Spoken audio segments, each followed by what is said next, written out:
So what's up mga koy, what's up mga napahinto lang for today's video. Aakyat na naman tayo ng mundo para mamulot ng pilinat. Sariling sikap at sariling pagtsatsaga nga tayo dito for today's video kasi wala naman tayong videographer.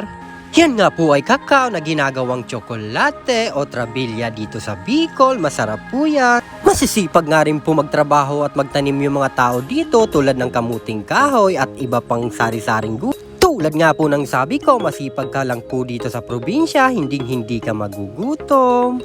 Patuloy nga lang po akong naglalakad dyan para makarating sa iyo. Joke lang. Papunta po ako ngayon dyan sa pupulutan ko ng pilinat. Kaunting kaalaman po muna tayo. Ang pilinat po ay ginagawang pampasalubong sa mga mahal nyo sa buhay. Marami po niyan dito. Medyo magproseso nga po ang paggawa ng pilinat pero hindi po yun na-appreciate ng iba.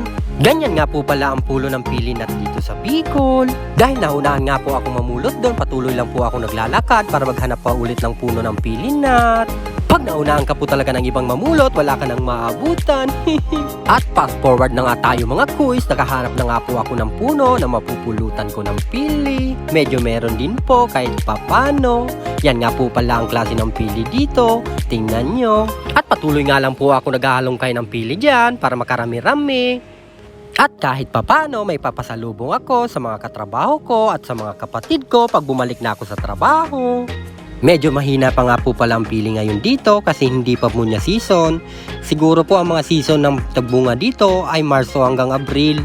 Pero kahit papano may nakukuha pa naman tayo, pwede na yan. Kung hindi man tayo makapulot ng marami ngayon for today's video, sa susunod na araw ay babawi na lang tayo. At kahit papano marami pa naman tayo mapupuntahan at mapupulutan ng pili dito. Ganyan nga po pala ang klase ng pili. Tingnan nyo pag may balat, maganda po, di ba? At fast forward nga po tayo, at ganyan po tayo mamulot ng pili, mabilisan lamang at para tayo ay makauwi na. So hanggang dito na lang po ang video na to. Bye-bye! See you sa next vlog. Ciao!